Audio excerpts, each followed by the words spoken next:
Monsieur le Président du Congrès, Monsieur le Président du Sénat, Monsieur le Premier ministre, Mesdames et Messieurs les ministres, chers collègues parlementaires. C'est donc la seconde fois que, depuis son élection, que le Président de la République convoque le Parlement en Congrès. Et si cet événement qu'il veut rendre traditionnel suscite à nouveau la polémique, c'est sans doute parce qu'il n'y a que 10 ans que cette possibilité est ouverte dans la Constitution et que l'exercice peine encore à trouver sa place dans la geste républicaine. C'est si vrai d'ailleurs que, finalement, l'écho médiatique qui parvient aux Français est plus important pour ceux qui décident de ne pas venir que pour ceux qui décident de s'y exprimer, et celui qui parle sait de quoi il parle. Oui, parce que l'an dernier, je considérais que le Président de la République ne devait pas parler devant le Premier ministre et le discours de politique générale. Désormais, il s'agit d'une sorte de discours sur l'état de l'Union, et il convient que nous soyons à la hauteur du rendez-vous, peut-être en élevant un peu le regard plus loin que l'horizon. À ce sujet, je voulais regretter initialement que le Président de la République ne puisse pas nous répondre, et il a demandé au gouvernement de préparer un amendement permettant que l'an prochain il soit présent. Je m'en réjouis d'autant plus, Monsieur le Premier ministre, que cet amendement, le groupe UDI Agir et Indépendants l'a proposé en commission des lois la semaine dernière. Il a été rejeté par la majorité qui aura entendu désormais raison. En attendant, c'est à vous, Monsieur le Premier ministre, Mesdames, Messieurs les ministres et à l'ensemble de la majorité parlementaire que nous nous adresserons en dressant le bilan de cette première année et que nous vous ferons part de nos préoccupations pour celles à venir. Car même si nous n'appartenons pas à votre majorité, nous souhaitons sincèrement votre réussite, puisqu'elle suppose celle de la France. C'est pourquoi la ligne directrice du groupe UDI Agir et Indépendants est d'être capable de vous soutenir lorsque vous êtes dans la bonne voie et de s'opposer lorsque vous déraillez. À nos yeux, après le tremblement de terre politique de 2017, c'est ainsi que nous pouvons être utiles à notre pays et respecter la volonté des Français de voir les responsables politiques changer d'attitude, en finir avec des affrontements stériles et des oppositions feintes.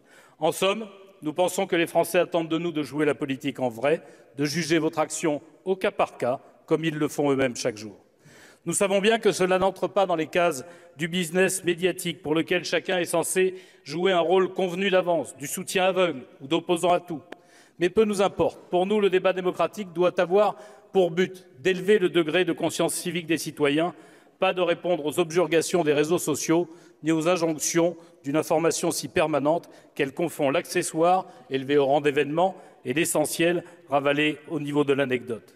Les clivages d'hier ne sont plus ceux d'aujourd'hui, tant les effets de la mondialisation les ont bouleversés. Désormais, notre débat politique nous partage en deux. D'un côté, il y a ceux qui voient avec effroi le monde nouveau, le vrai, où la globalisation rend tous les pays chaque jour plus dépendants les uns des autres, ce qui réduit inexorablement des marges de manœuvre qui ne seraient que nationales. Ceux-là veulent faire croire que notre pays serait plus fort en se renfermant sur lui-même, en se recroquevillant sur son passé, en s'isolant du mouvement général de la planète, avec l'illusion de s'en protéger. De l'autre côté, et c'est un point, Monsieur le Premier ministre, qui nous est commun, il y a ceux qui, comme nous, comprennent que face à cette évolution du monde, il nous faut choisir de transformer profondément nos organisations économiques, sociales, mais aussi politiques, afin de conserver suffisamment de force pour demeurer libres de nos choix et de nos modes de vie. C'est à travers ce prisme que nous pourrions souscrire aux nombreuses déclarations du Président de la République qui prônent la transformation et l'émancipation. Sur le plan international, tout d'abord, nous saluons toute l'énergie déployée par l'exécutif pour rendre à la France sa place et son rôle dans ce monde devenu multipolaire, où s'affrontent quelques grandes puissances continentales au détriment de tous les autres petits États.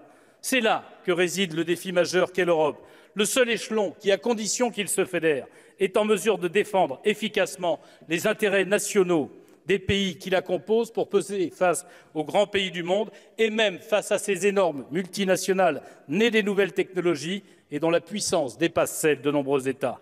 Une Europe plus fédérée est notre seule chance de peser dans les relations internationales pour y protéger nos intérêts, nos modes de vie, nos visions de l'organisation sociale.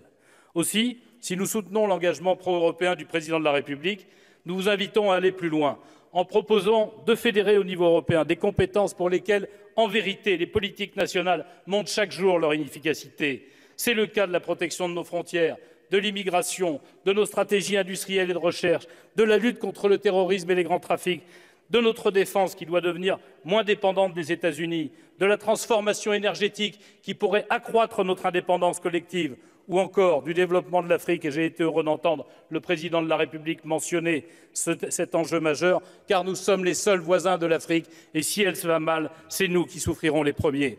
Les prochaines élections européennes seront à cet égard une occasion unique pour nos concitoyens de dire s'ils veulent faire de l'Europe un véritable bouclier face aux dangers et aux enjeux du monde. En politique intérieure, les sujets sont nombreux et complexes, et le temps de parole qui nous est imparti ne me permettra pas de tous les aborder sereinement. En résumant, je dirais que s'achève une première période, enchaînant des réformes nécessaires, utiles et trop longtemps reportées, telles que la refonte du Code du travail, la baisse de l'impôt sur les sociétés, la baisse des charges sociales, le prélèvement unique et forfaitaire sur les revenus du capital, l'amputation d'un ISF contre-productif, la transformation de la SNCF, la reconfiguration de l'enseignement primaire, la tentative déterminée de réduction de notre déficit irresponsable depuis des années. Dans cette première période, nous avons néanmoins déploré l'inéquité engendrée par la hausse de la CSG, car il n'y a pas de raison que seuls les retraités financent la compétitivité de notre pays. Ces réformes ont une logique, qui est de libérer les capacités de production de notre pays pour lui redonner de la compétitivité et pour créer de l'emploi. Nous partageons cette logique, résumée dans l'expression des premiers de cordée, chère au chef de l'État. Mais nous vous répétons ici que pour que les Français puissent adopter cette logique, il vous appartient de garantir à chacun que les premiers de cordée seront utiles à l'ensemble de la cordée. C'est la condition de leur légitimité et de la légitimité de votre politique. Il est temps, effectivement, de le montrer. Le chef de l'État a voulu le faire dans le discours. Nous l'attendrons dans les actes. Je n'adhère pas aux caricatures qui peuvent être faites à ce sujet, mais il faut se rendre à l'évidence. À ce stade, les effets de votre politique se font en faveur de certains, en ignorant les autres. Les plus favorisés le sont davantage encore, ce qui pourrait être acceptable, à condition que tous nos concitoyens soient également gagnants. Aujourd'hui, ce n'est pas le cas, et les plus démunis le restent. Le chef de l'État vient d'évoquer un certain nombre de pistes dont nous attendons de voir les contours, mais surtout la réalisation. Car au premier tour de la présidentielle, vous avez, mesdames et messieurs de la majorité, été élus par la France mondialisée, celle qui s'en sort bien, qui se sort bien des changements du monde et qui sait en tirer profit, celle qui n'a pas au fond besoin de la politique et qui n'attend d'elle que de ne pas être entravée. Mais je vous alerte, cette France-là, elle est minoritaire. Et c'est parce que cette France-là a l'impression que vous ne servez que ses intérêts que les Français sont passés en un an du doute à l'espoir. De l'espoir au doute, pardon. C'est vous qui êtes passé du doute à l'espoir. Quels que soient ses talents et sa détermination, le chef de l'État n'est pas en capacité de créer une véritable communauté de destin dès lors que ceux qui vivent dans les banlieues et les territoires ruraux ne peuvent prétendre au même avenir que ceux qui ont les moyens de vivre au cœur des métropoles. Il existe dans nos banlieues et en ruralité une autre France, plus nombreuse, mais surtout qui a vraiment besoin de politiques publiques pour espérer avoir droit à l'égalité des chances. C'est cette France-là qui est venue vous confier au second tour de l'élection présidentielle les clés du pays, car elle voulait encore croire en la République et sa promesse de récompense du mérite plutôt que des situations acquises. C'est cette France-là à qui, devant la pyramide du Louvre, le tout nouveau chef de l'État a promis de tenir compte. C'est cette France-là qui ne voit rien venir ou qui trouve que ça tarde trop, qui s'impatiente en voyant monter les difficultés de la désertification médicale, d'un système hospitalier à bout de souffle, de l'insécurité qui continue de croître, des services publics qui s'éloignent ou de transports déficients. C'est cette France-là qui, si rien ne change pour elle, pourrait demain faire défaut lors d'une prochaine élection présidentielle. Cette France-là, fragile et fatiguée, n'attend pas de plan de pauvreté. Elle veut qu'on lui garantisse l'égalité des chances. Les fractures sont multiples, se croisent, s'accumulent, s'accentuent. Et vous n'en êtes pas seul responsable, vous ne les avez pas créées, mais toutes peuvent être atténuées si ce n'est résorbé par la volonté des pouvoirs publics. Et nous regrettons les mauvais signaux envoyés aux banlieues par le refus de construire de nouvelles politiques publiques permettant de rétablir l'égalité républicaine. Dans ces quartiers que je connais bien, qui concentrent toutes les pauvretés et où les moyens alloués à l'État, contrairement à un mensonge couramment répandu, restent inférieurs à ceux attribués aux quartiers les plus favorisés. C'est aussi un mauvais signal au monde rural que le retard pris pour mettre en place l'Agence nationale pour la cohésion des territoires que nous proposions dès l'automne dernier, alors même que le monde rural désespère d'être entendu du pouvoir. À ces territoires ainsi qu'à nos outre-mer dont le président de la République n'a pas parlé tout à l'heure. Nous vous appelons à redonner des perspectives par des politiques ambitieuses qui garantissent leur place dans la République. C'est ce que nous attendons avant tout de la seconde période qui s'ouvre dans votre mandat. Sinon, ce discours sur l'émancipation restera une théorie creuse pour une majorité de Français. Nous attendons, Monsieur le Premier ministre, aussi que vous ouvriez peut-être moins de chantiers, mais qu'ils soient conduits à leur terme et donnent réellement lieu à des changements structurels et équilibrés. Le projet de loi Egalim, qui n'est pas encore abouti, ne garantit pas à ce stade le rééquilibrage entre les agriculteurs et les grandes surfaces.